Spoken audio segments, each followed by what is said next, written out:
Logo hoje que eu tava bem, sem uma saudade de você, aceitei um convite pra beber. Deu tudo errado, olhei pro lado, era você noutra mesa acompanhada. Esse coração cachorro apaixonado quando vê você, quando te vê ele faz.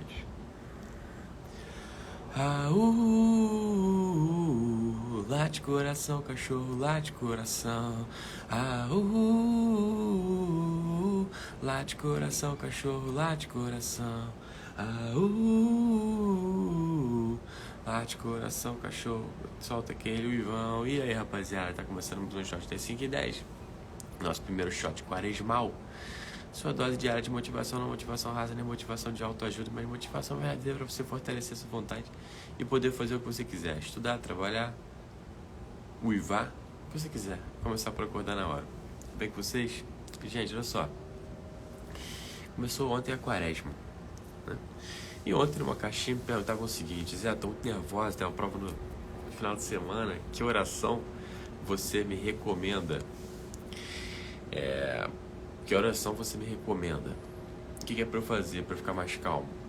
E eu pensei, esse tema de oração tão importante. Eu tirei o filme propósito nesses 40 dias, né? 39 agora. Tentar botar a gente um pouco mais perto de Deus, pra poder conversar com Deus e ter uma amizade com Deus absolutamente tranquila. A quaresma, meus queridos, é, numa perspectiva religiosa, o grande tempo do back to basic. De voltar para o básico, de voltar para os fundamentos. E quais são os fundamentos de uma religião? Os fundamentos de uma relação com Deus é uma relação de amizade e de serviço. A gente tem que se colocar diante de Deus como um servo, porque aí Ele nos chama a ser seus amigos. Jesus mesmo falou isso numa frase sintética, que dizia: eu já não vos chamo servos, mas amigos. Agora, disse isso para os seus apóstolos mais íntimos. Em diversas outras ocasiões, diversas mesmo, ele dizia, ele relatava, né, o que me deixa bastante impressionado como as pessoas ignoram isso. Ele relatava o juízo particular de cada um, o juízo final, dizendo as possibilidades do céu ou do inferno, né? O céu como um convite, uma abertura daquela porta àqueles que o serviram, né? Muito bom, servo bom e fiel, entra na alegria do teu Senhor. Por outro lado, o inferno, ele dizia: afastai-vos daqui, né? Servos maus e preguiçosos. Então a gente está diante dessa dupla possibilidade, do céu ou do inferno. Primeiro serviço, depois a amizade. Olhando para essa perspectiva, a gente tem que se perguntar: Alberto, então como é que eu me coloco como um servo de Deus? Ou, desejavelmente, como é que eu me coloco como um amigo de Deus, né? Como é que eu tiro esse propósito para a gente poder trilhar esse caminho? Vamos lá. Pessoal, a primeira ordem que a gente tem que ter é se colocar, então, como um servo do nosso Senhor. Senhor Deus. Como um servo mesmo. Fique imaginando, às vezes, como era na época da escravidão. E a escravidão, graças a Deus, terminada há muito tempo, ela era uma atividade simples do ponto de vista do escravo. Ao escravo cabia servir, ao escravo cabia se submeter. Fico pensando se não seria bom para nós também sermos propriamente escravos de Deus. Livremente nos colocarmos como escravos de Deus.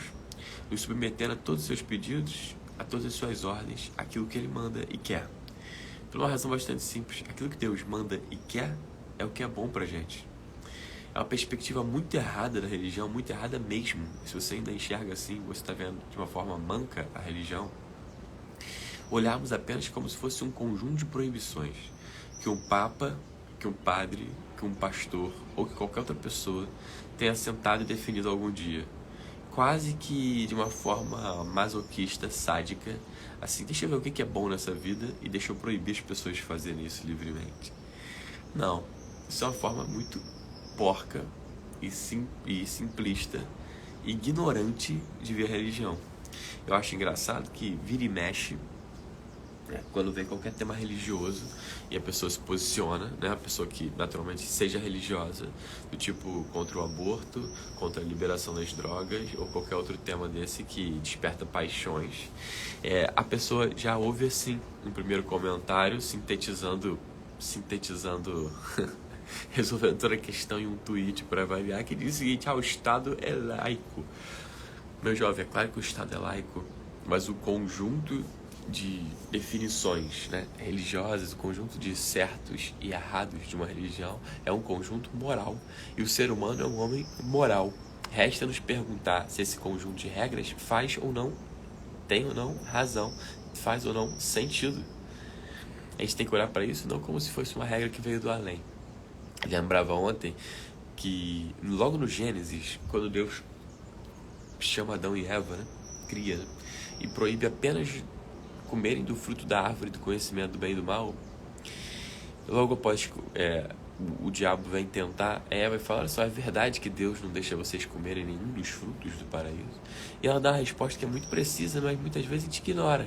A gente pula esse versículo, a gente ignora essa frase. Ela diz o seguinte: não, Deus falou que a gente pode comer de todos os frutos, exceto da árvore do bem e do mal.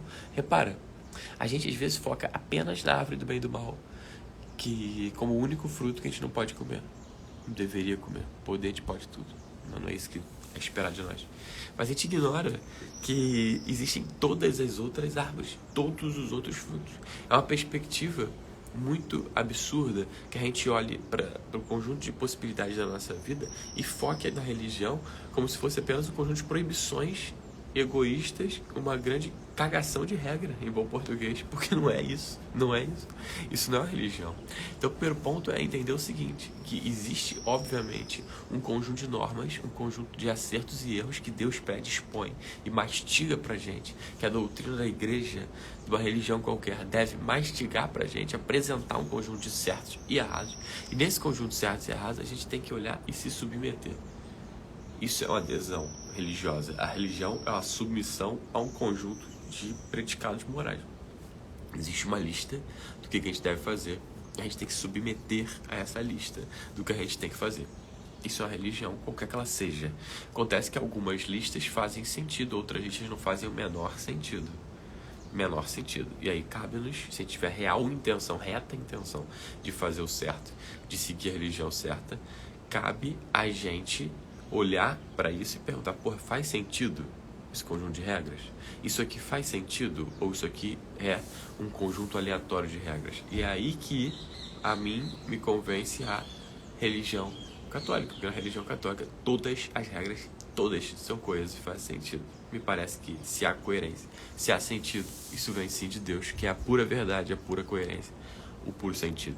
Então o primeiro ponto é, se a gente quer estar mais próximo de Deus, a gente tem que entender que a primeira postura que a gente tem que ter diante desse mesmo Deus é uma postura de servidão. E o servo serve ao Senhor. O servo se submete às regras do Senhor. O escravo se submete às regras do seu servo, do seu Senhor.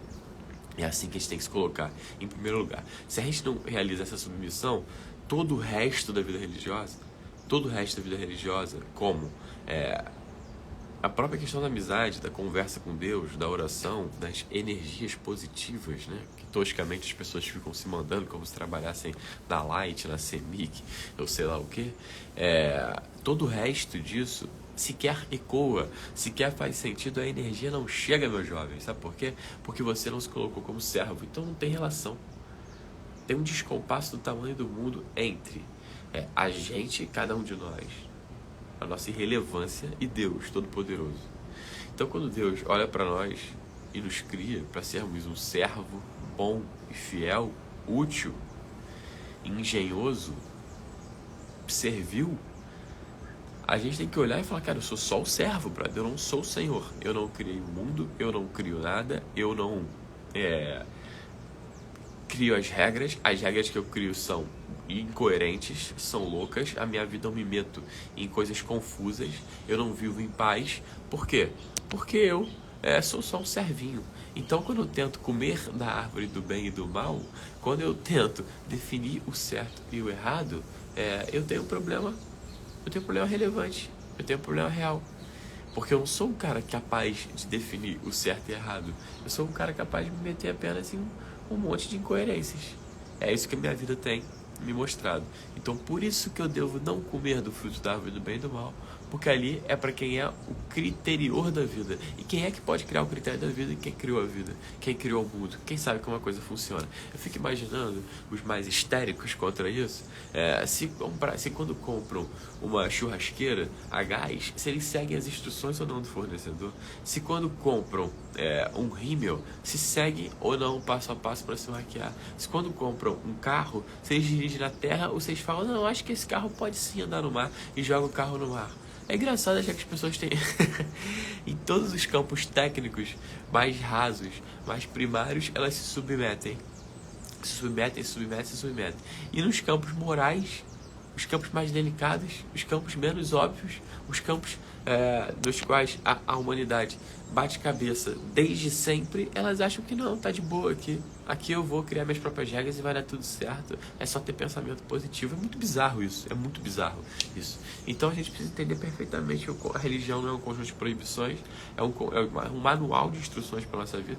Que esse manual de instruções nos guia à alegria e que o primeiro passo, se a gente quer ser religioso, se a gente quer ter paz e ter amizade com Deus, é entender que Deus é nosso Senhor e nós somos servos. E como servos temos que nos submeter ao Senhor. Isso aí é pedagógico, é didático, isso faz bem para cada um de nós, antes de cortar e de polir a nossa liberdade. Isso vem em nosso favor, beleza? Tamo junto, pessoal, fiquem com Deus, até amanhã, tchau.